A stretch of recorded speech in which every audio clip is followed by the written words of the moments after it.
अस्सलाम वालेकुम। Welcome to my channel my life as a housewife. कैसे हैं आप सब? उम्मीद है आप सब ठीक ठाक होंगे, खुशबाश होंगे। अल्हम्दुलिल्लाह मैं भी ठीक हूँ आपकी दुआओं से। ये देखें जी, ये है कारपेट जिसको मैंने बारिश हुई थी जिस दिन तो मैंने भिगो दिया था, डाल दिया था और वॉशिंग पाउडर इसके ऊपर डाल दिया था। तो मेरा था कि नेक्स्ट मॉर्निंग में इसको ना वॉश कर लूँगी, लेकिन नेक्स्ट मॉर्निंग जो है हम चले गए थे गुजरात, हमारा प्रोग्राम बन गया। वहाँ पे हमने नाइट स्टे की और नेक्स्ट इवनिंग जो है ना डिनर के बाद हम घर आए थे। तो घर आए तो आसिफ की तबीयत काफ़ी ज़्यादा ख़राब थी, तो 2 दिन तो उसी में ही लग गए, गुज़र गए। आज जो है वो काफ़ी बेटर हैं और रात को मैंने राबिया से कहा था कि इसको ना भिगो दो फिर से, क्योंकि ये सूख गया था। अब ये गीला है काफ़ी और ये मैंने वॉशिंग पाउडर रखा है, ये इसके ऊपर मैं डालूँगी और ब्रश की मदद से इसको करूँगी सारा क्लीन। और इसके बाद ये जो चारपाइयाँ हैं इस पर डाल के हम धूप में रख देंगे और ये 1-2 दिन में ना सूख जाएगा।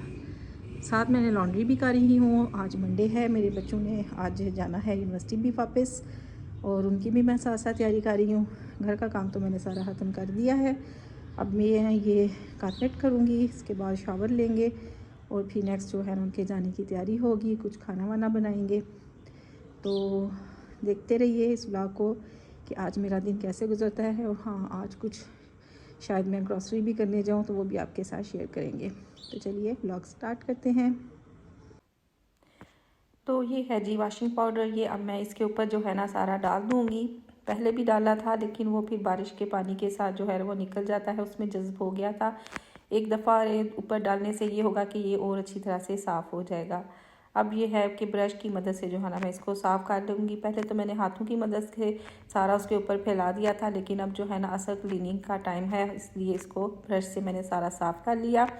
फिर जो है ना ये पानी के साथ इसका जो सारा झाग है, जो वॉशिंग पाउडर है, वो सारा निकाल दिया। और ये देखिए ये कितना अच्छा तरीका है इसको निकालने का, वाइपर के साथ। इससे जो है ना कारपेट बहुत अच्छा साफ़ हो गया था। साथ चूँकि मैं लॉन्ड्री भी कर रही थी, वाइपर लगाने के बाद जो है मशीन बंद हो गई थी, तो मैंने कहा कि मैं पहले ना कपड़े डाल लूँ छत पे, तो उसके बाद जो है ना कारपेट की धुलाई का बाकी काम करती हूँ, क्योंकि ये थोड़ा लंबा काम होता है। एक दफ़ा तो धोने से इसने साफ़ नहीं होना, 2-3 दफ़ा करूँगी तो फिर ये साफ़ होगा।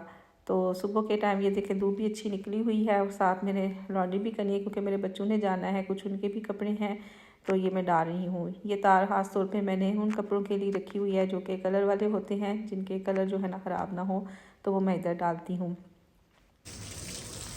तो ये देखें जी, इसको फिर मैंने जो है ना पानी के साथ अच्छी तरह से धो लिया। साथ साथ मैं वाइपर इसके ऊपर लगा रही हूँ। इससे ना ये हुआ कि कारपेट जो है ना वो अच्छा साफ़ सुथरा ना हो गया था, उसकी सारी जो मैल है ना वो निकल गई थी।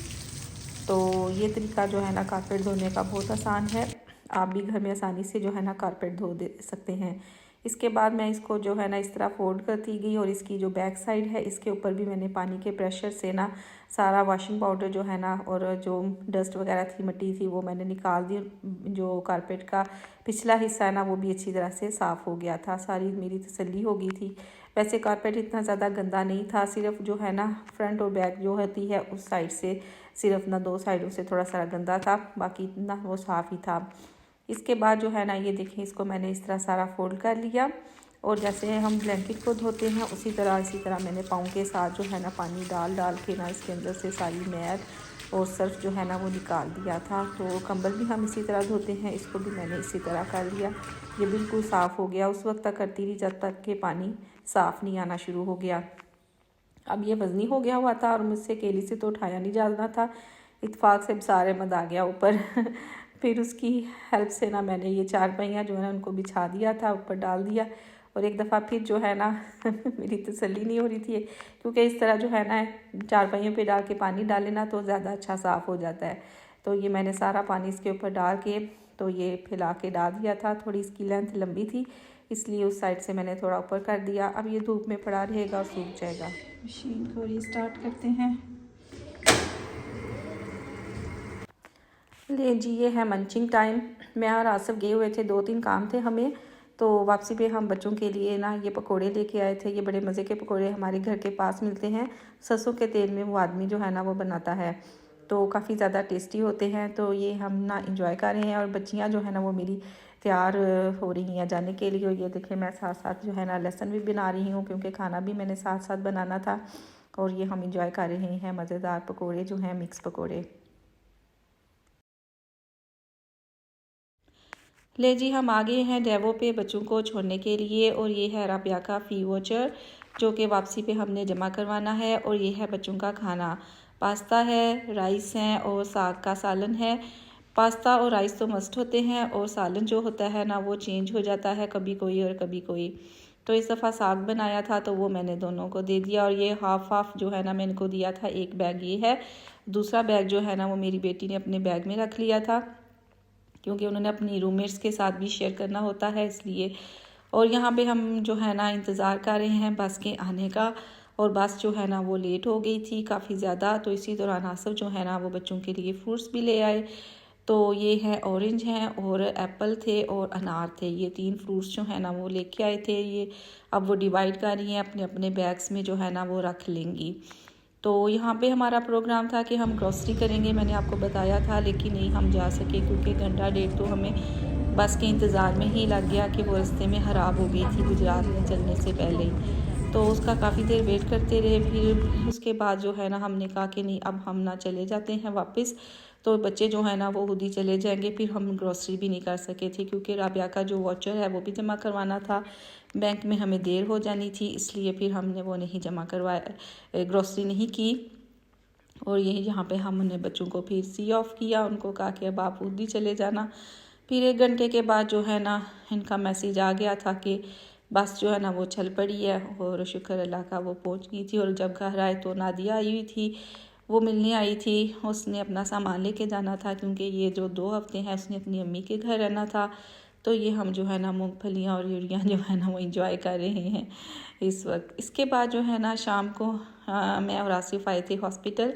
आसिफ ने इंजेक्शन लगवाना था क्योंकि मैंने आपको बताया था कि आसिफ की काफ़ी ज़्यादा ना तबीयत ख़राब हो गई थी, उनको डेंगू का मसला हो गया था और बहुत ज़्यादा तबीयत ख़राब थी। और उनको इंजेक्शन भी लग रहे थे और ड्रिप्स भी उनको 3 लगी हैं। और बहुत ज़्यादा उनकी ना तबीयत ख़राब रही, सर में दर्द, जिस्म में दर्द, क्योंकि ये डेंगू जो बुखार है ना ये बहुत सीवियर होता है। लेकिन शुक्र अल्लाह के जल्दी से जो है ना वो चले गए थे हॉस्पिटल और मेडिकेशन जो है ना वो स्टार्ट हो गई। तो अल्लाह का फजल है कि काफ़ी बेहतर हो गई, अभी थोड़ी वीकनेस है।